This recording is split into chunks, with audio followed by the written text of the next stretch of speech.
Dr. Francis challenged us to think about to whom we should be targeting our message and how we should be going about doing that. So let's first identify the factors contributing to gaps in botanical education capacity, and then explore hopeful strategies for getting the message across about how the importance of plants in our lives. A study led by the Chicago Botanic Garden in 2010 indicates botany education has been declining since the early 1900s, resulting in the loss of the critical infrastructure needed to support botanical training. Herbaria are being disbanded, and universities continue to eliminate traditional botany courses as plant science is integrated into multidisciplinary studies. Research indicates individuals are not being trained with the skills and knowledge needed to fill essential jobs in botanical science and resource management. From an economic perspective, this decline is indicative of a larger problem within the education system in the U.S. For decades, America's economic strength has been its scientific capacity to create solutions for the world's manufacturing and technology needs. The nation was jolted out of complacency when unemployment began to rise as more and more jobs were being moved to other countries. Because of the workforce, it's just not prepared for the jobs that are in demand. We realized how far we were falling as a report in 2011 indicated that we lag behind other countries in math and science, a full decade after the national science education standards were implemented. In fact, U.S. students finished 25th in math and 17th in science in the ranking of 31 countries. Women currently constitute 48% of the U.S. workforce, but just hold 24% of the U.S. jobs in STEM, which is science, technology, engineering, and mathematics. 60% of the new jobs that will open in the 21st century will require skills possessed by only 20% of the current workforce. And 2/3 of these jobs will require at least some post-secondary education. The sad news is the U.S. may be as short as many as 3 million high-skilled workers by 2018.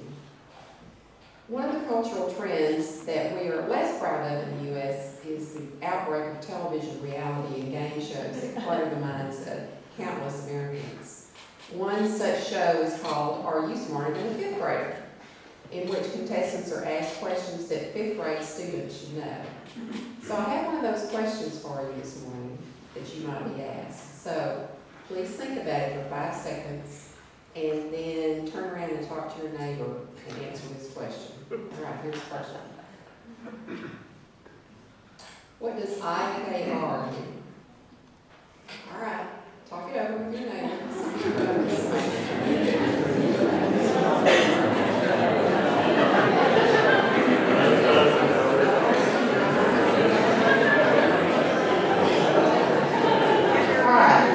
Please. Anyone know?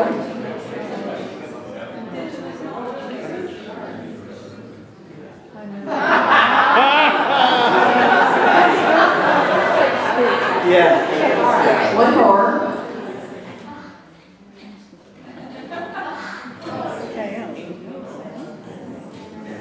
Anyone want to guess that one? Got it. Got some instant speakers back here.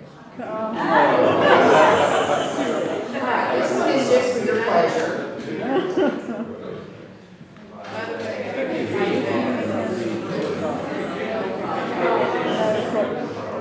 So, now, how many of you are smarter than a fifth grader? Alright.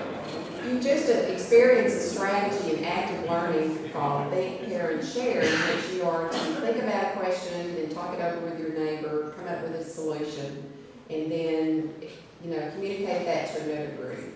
And it is a way of scaffolding for communication. But you've also experienced one of the big issues in our education system. Technology is changing the way our young people think and learn and communicate. The challenge in education is to adapt to a changing student at the same time we are adapting to critical changes in society and environment. In addition, schools are struggling with limited financial and human resources to meet the demands of increased numbers of students they must serve. A high percentage of students enter with language challenges and deficiencies in basic reading and math skills. Most have well-developed technology interest, but they're lacking in social skills and the ability to think critically. The need is for an education system that prepares students for the workforce. However, unemployment continues to rise as employers seek to fill positions with a domestic workforce that is not prepared for the job. A plethora of new tools and initiatives have been launched since 2009. You know, in education, that pendulum continues to swing back and forth. A nation is now facing the acknowledgement that to be competitive in the global economy, we need to be prepared as students who can think for a living and can apply thinking to complex real-world problems using scientific and technological knowledge. From the White House campaign for excellence in STEM education, called Education to Innovate, to the framework for 21st century learning, to the next generation standards, the hope is that these new tools will help prepare successful students, but also successful employees. The new student standards take a firm stand on controversial topics such as evolution and climate change, and is as essential to a high-quality science education.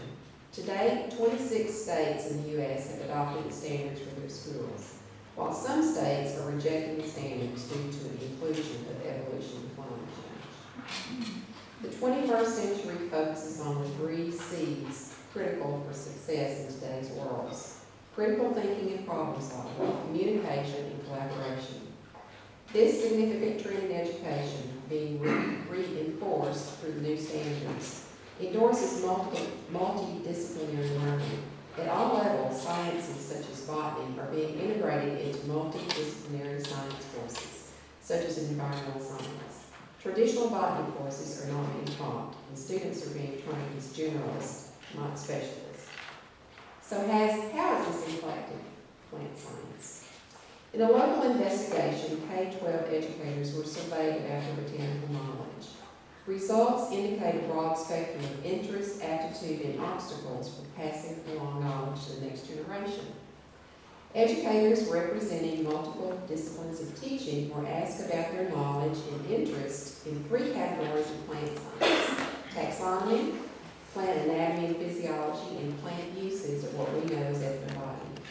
Of the educators surveyed, there was a direct correlation between the teachers' interest in the 3 categories of plant sciences and their knowledge.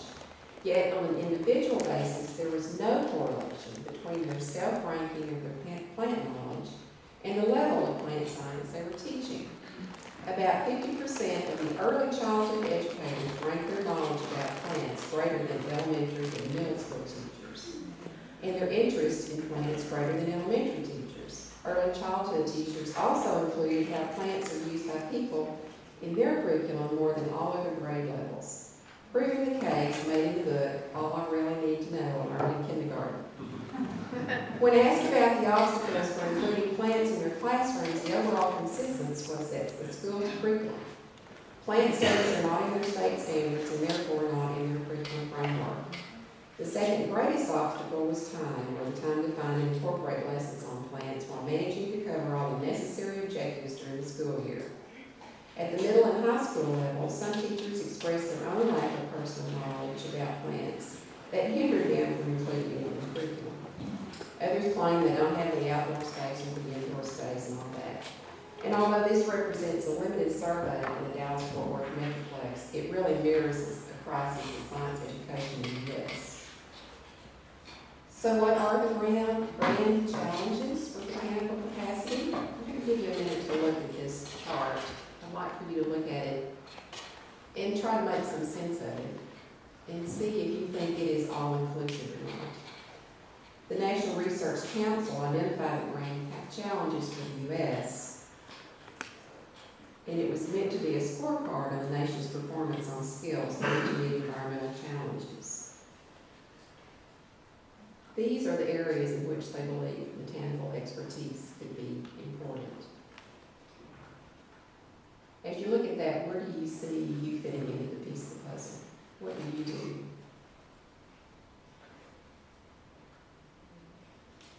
What's being left out? What? Education. Education. Okay. So the Botanical Capacity Report identified critical gaps in capacity with recommended recommendations to address those.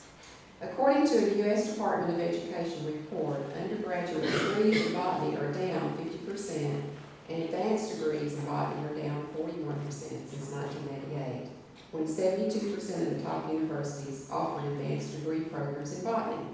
At the same time, undergraduate degrees in general biology are up 17%, and advanced degrees up by 11%. More than half of these universities have eliminated their botany and related plant science programs. Universities are removing a range of plant science courses, with botany and plant anatomy at the top of the list. Of the 400 faculty surveyed, 40% responded that plant science courses have been eliminated within the last 5 to 10 years, and 51% were not satisfied with the selection of the new plant courses offered at the university. So, due to the elimination of botany courses, students considering careers as botanists and federal jobs may not have the required coursework for hiring. Students need 24 credit hours to enter botany, and they're just not getting it. In botany, they're not getting it. In addition, faculty retirement will widen the gap in botanical capacity within the next decade. Survey respondents indicate that 35% of all academic respondents and 40% of all government sector respondents will retire within the next decade. So there will be a significant need for workforce training and education to fill botanist positions in order to meet these great challenges. The report made 5 recommendations, but these are the 3 we'll talk about today. Essentially, plant science must be incorporated into annual course offerings so students can be ensured their employment. Plant science must be strongly represented within interdisciplinary departments, and nonprofit organizations must play an increasingly critical role in filling gaps. The bottom line is botany is not optional.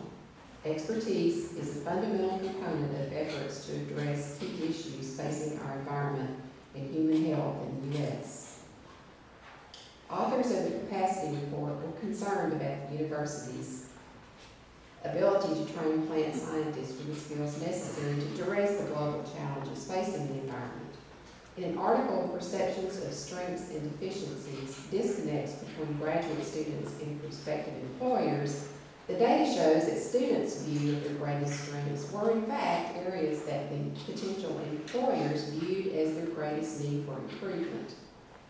Guess which skills got the lowest score card?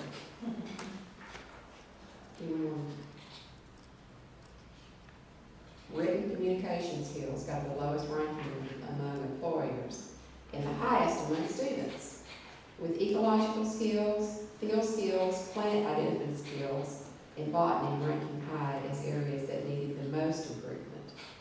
This survey shows that skills in problem solving is not where it should be after 2 decades of a focus on doing science to develop critical thinking and problem solving. All right. Universities must prepare students to fill the pipeline for jobs that require trained scientists who have the field skills, communication skills, and critical thinking skills required to implement new strategies for dealing with the loss of biodiversity and the threats of climate change on the health and well-being of humans and the environment. But botany is not alone. In 2009, a call for action for change in biology education sparked a series of stakeholder conversations about the need to ensure that all students graduate from college with a basic understanding of biology. From these conversations and professional meetings, a landmark document was published in 2011 called A Vision and Change in Undergraduate Biology Education, a Call to Action.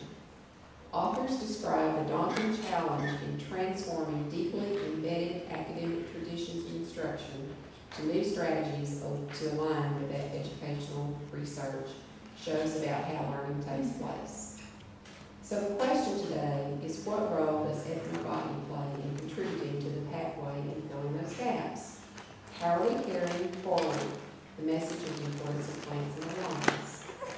Change can be difficult in a field with deep roots in traditional university pedagogy that has been in practice for centuries. As an example, biological science remains focused on understanding life.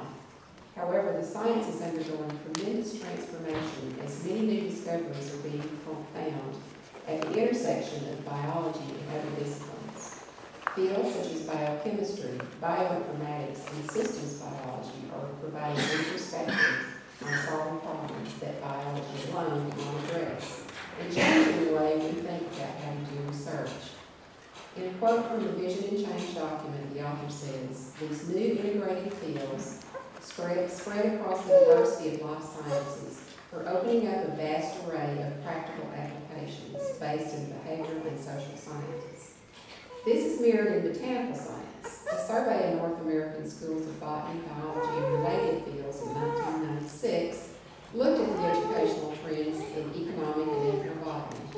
The survey sought to produce a summary of the programs available for prospective students and to encourage advancement of programs through the sharing of institutional information that can help develop new programs. Results indicated while there are fewer courses being taught, courses offered had greater depth and breadth of content, and courses attracted a greater diversity of students, with more seeking general science, education, and social science instead of primarily botany.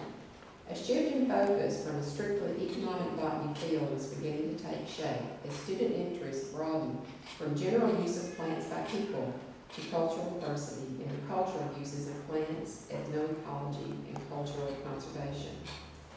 As reported in an address to the Society of Economic Botanists in 2012, I believe ethnobiology is seeding a revolution in education.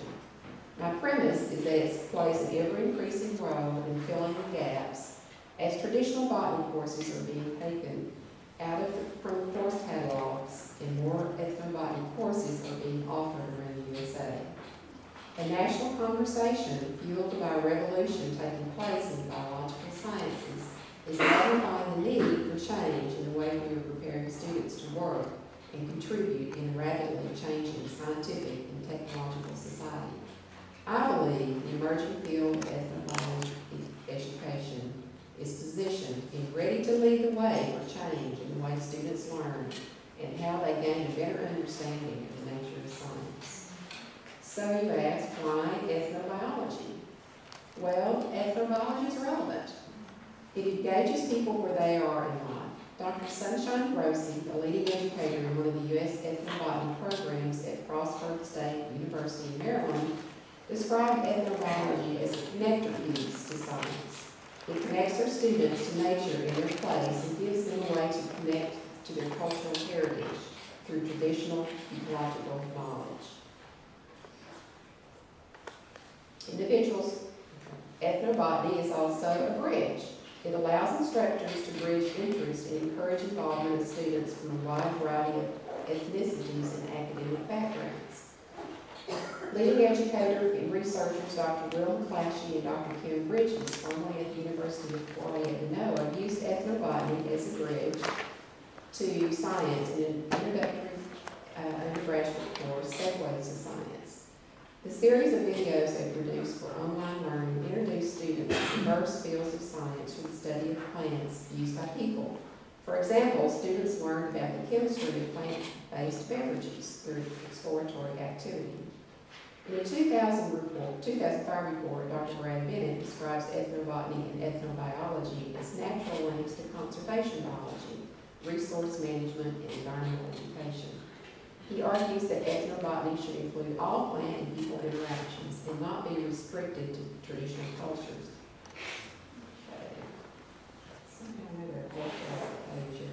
And I know Gail Wagner also had a course that she did in her university with 18 to 20-year-olds or something.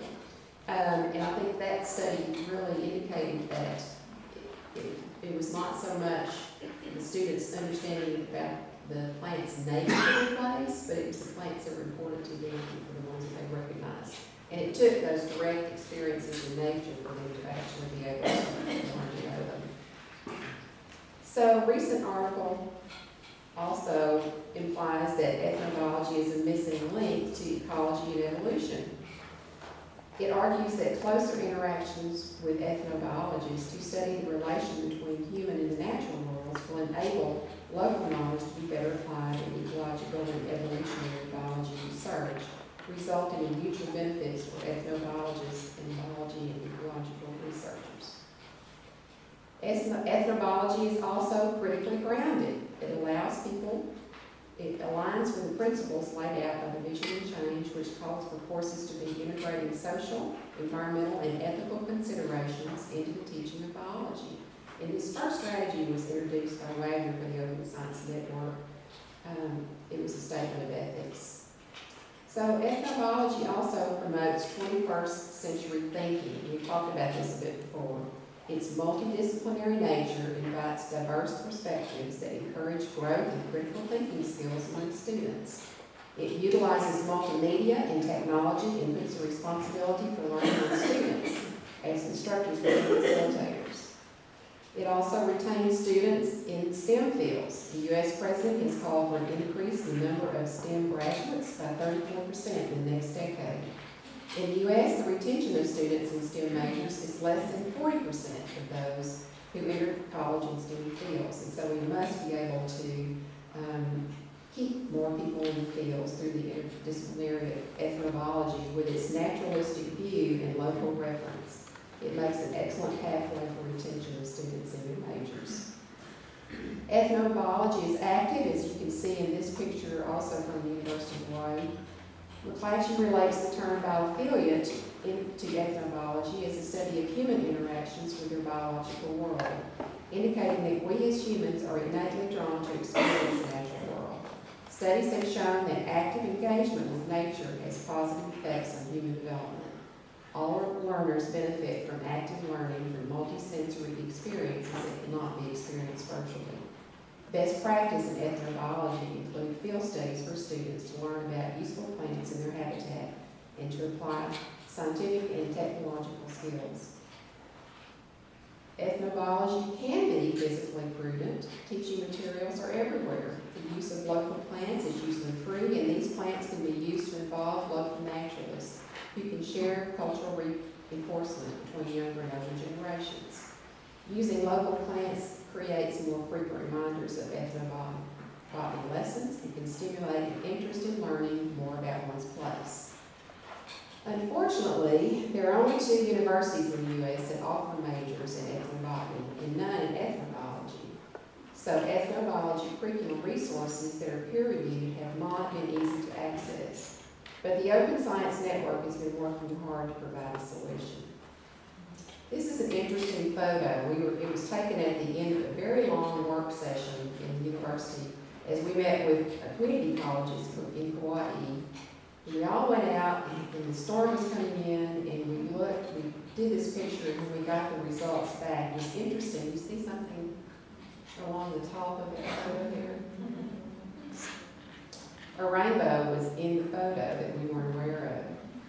So to us, we felt like this was sort of representing the hope that is springing forth from the Open Science Network. It represents the diversity of people and ideas and perspectives that are coming together to share the diverse ways of thinking and knowing, and most importantly, to experience the power of community. So what is OSN? In response to a growing demand for curriculum and resources for ethnobiology classes, the OSN was formed to bring together a community of like-minded educators to share curriculum and to improve their practice. The OSN shares ethnobiological materials in an open web-based platform. Funded by a National Science Foundation RCD UBE grant in 2008, the OSN has grown its membership and its reach to the majority of colleges and universities that teach ethnobiology courses in the U.S. and Canada. As participants in the Open Science Network, charged with peer-reviewing materials for the curriculum repository discovered, the field of ethnobiology lacked curriculum standards on which to base the review. In its 4th year of the grant, members organized working groups to consider trends in education and to prepare the groundwork for course and curriculum recommendations and voluntary program accreditation. Invited participants represented both past OSN participants and university ethnobiology instructors not previously involved in OSN meetings. Teams made up of educators from 27 U.S. and Canadian universities, 1 European institution, and 34 professional societies, including the Society of Economic Botany, met to create consistency of ethnobiology literacy standards. The discussions that pursued were guided by the Vision and Change in Undergraduate Biology Education document, challenging educators to facilitate more student-centered learning in their classroom.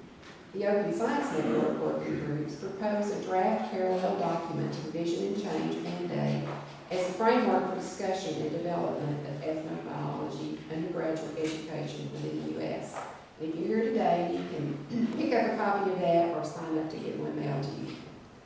The ethnobiology program hallmarks identify core concepts and competencies for ethnobiology literacy. Core concepts are the central ideas upon which the study is developed. Brewer and Smith identified 4 biology core concepts: structure and function, information flow, exchange and storage, pathways and transformation of energy and matter, and systems. The OSN modified the original concepts to better include humans and social systems as part of nature rather than separate from nature. OSN then proposed 4 additional concepts that highlight the interdisciplinary nature of ethnobiology. They include awareness, diversity, change, and connections. Central to the recommendations are teaching and assessment strategies that are effective in achieving goals. Based on the 21st century thinking, instructors need to embrace alternative teaching strategies that promote active, student-centered learning that integrates real research opportunities as much as possible. Critical to the process are instructor and institutional qualities. Instructors are to be facilitators of learning, not sources of knowledge. And we recommend that instructors obtain continuing education training such as that established by the OSN. And our network offers quite a few workshops at this meeting, and we hope that you will pay attention to some of these on the bottom and join us for some of those. The Vision and Change for Ethnobiology Education is intended to be a living document that has begun a long-term conversation about best practices for ethnobiology literacy. More discussions are needed to advance the field and develop more course outlines for education, and we hope that you'll be in on that conversation. Outside academia, there are many successful projects that bring awareness and knowledge to the plant world. Professional societies and non-formal education providers play an ever-increasing role in non-formal education. The Botanical Society of America, BSA, is the leading society for botany education in the U.S. It brings professional societies together to create rich educational resources.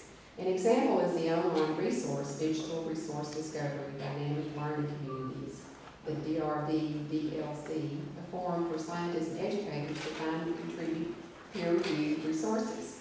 This project is a collaboration between the Ecological Society of America, the Society of Economic Botany, and the U.S.A, and is supported by the National Science Foundation.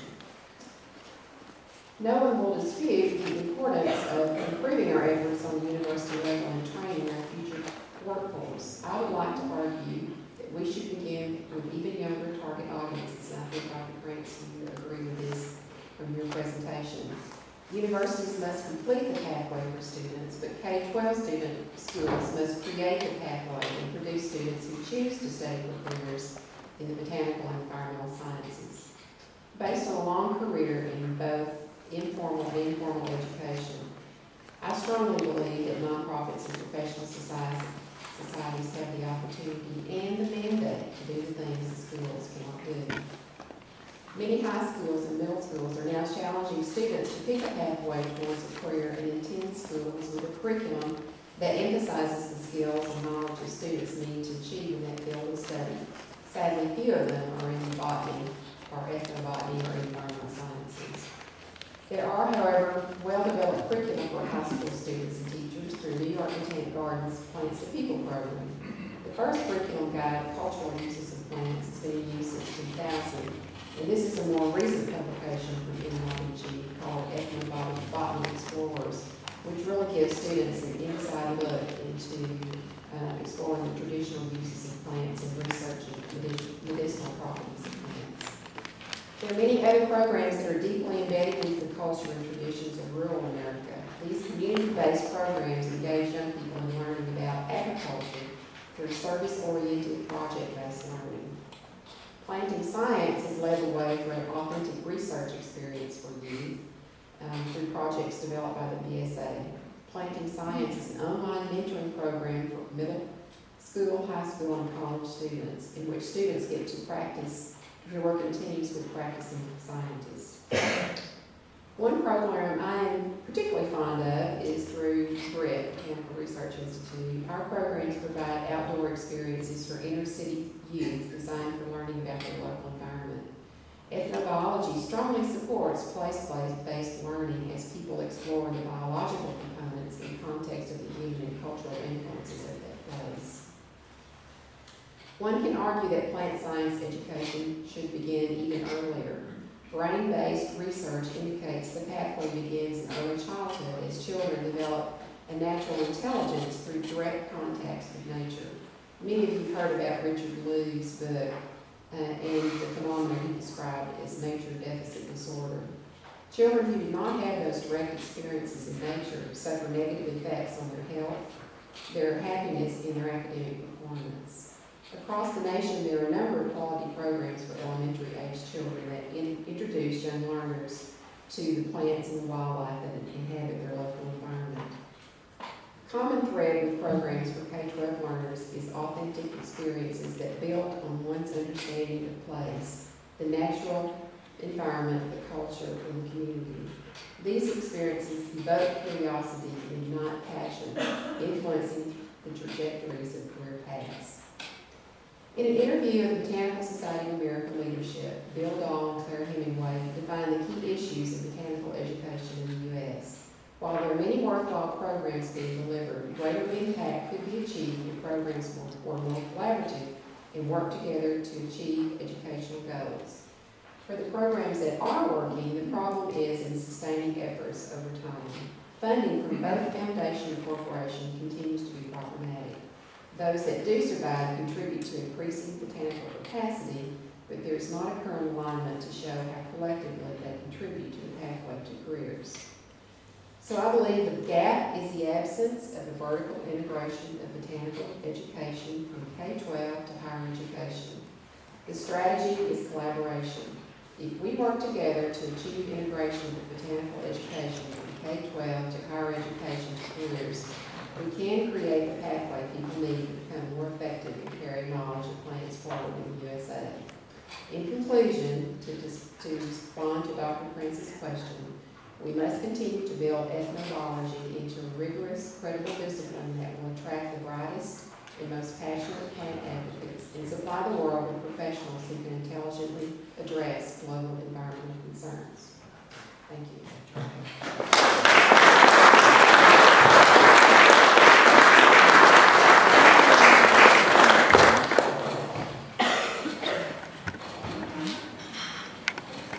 Thank you very much, Pat. There will be time for discussion